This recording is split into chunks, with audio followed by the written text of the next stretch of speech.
Latin teachers have a famous problem with time.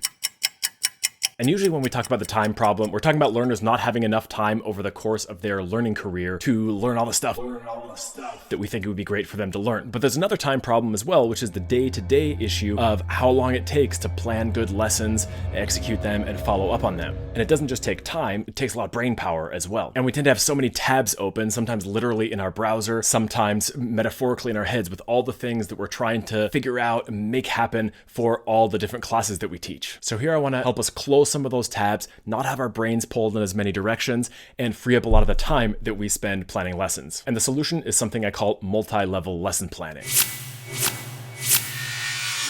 Salve, Justin here from the Latin Teacher Lab. There's more than one way to do multi-level lesson planning. In this video, I'll focus on what I call top-down lesson planning that's rooted in a text. You're going to start with a text that you plan to read in an upper level class, and you're going to plan your other levels that you teach on the same day or around that time in relation to that. Let's have some fun with a concrete example of Sulpicia's second poem, In visus natalis adest. I'll just recite the first two lines for us for now. In visus natalis adest, qui rure molesto, et sine cerinto tristis agendus erit. That's the first of 4 elegiac couplets that make up this poem by the 1st century BCE poet Sulpicia. It's one I love reading with students. They really connect with and enjoy it. Just looking at these two lines, notice all the things that could inform our planning for and the learning in our lower level classes. I'll break this down into 4 main areas that we can consider. There are, of course, more, but I'll highlight these for now. The first is the actual words, the vocab, and the forms in which they appear. The second is the linguistic constructions. The third is sort of general life topics.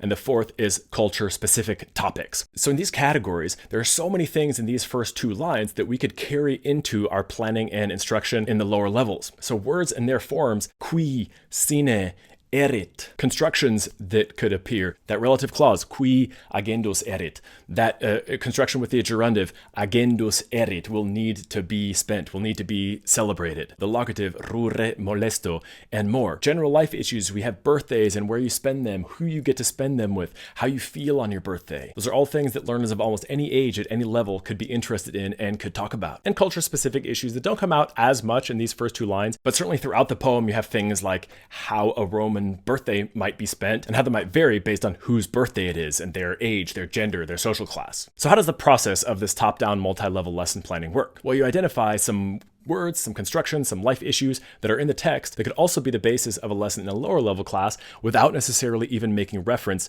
to that text. So I ask students things like, where do you want to spend your next birthday? And when I find out that information, I can say, Jen, proximum Natalem in India agere vult.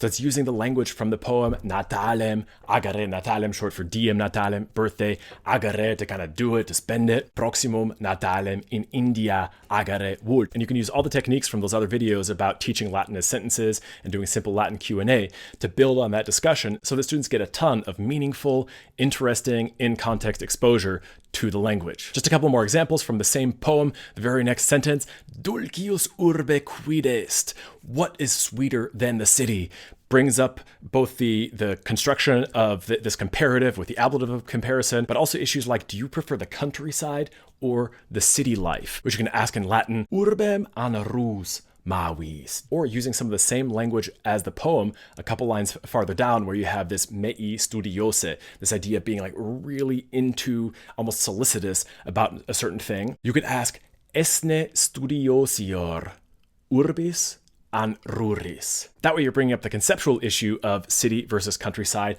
and using a comparative construction and using that genitive with studiosos. So planning out your lessons like this, where you're actually reading the poem with, let's say, a level 3 or 4 class, and then with each level below, you're addressing in a simpler way some of the same topics, saves you a ton of time in your lesson planning, keeps your brain from being pulled in all different directions, and maximizes your confidence that the things you do in those lower levels lead coherently and efficiently to the things you and your students will do in the upper levels. So I can't recommend strongly enough this idea of multi-level lesson planning. It's probably been the single greatest time saver for me in my career as a Latin teacher. And it's helped me justify more time immersed in text, which is something that as a Latin teacher and a literature lover, I really enjoy doing.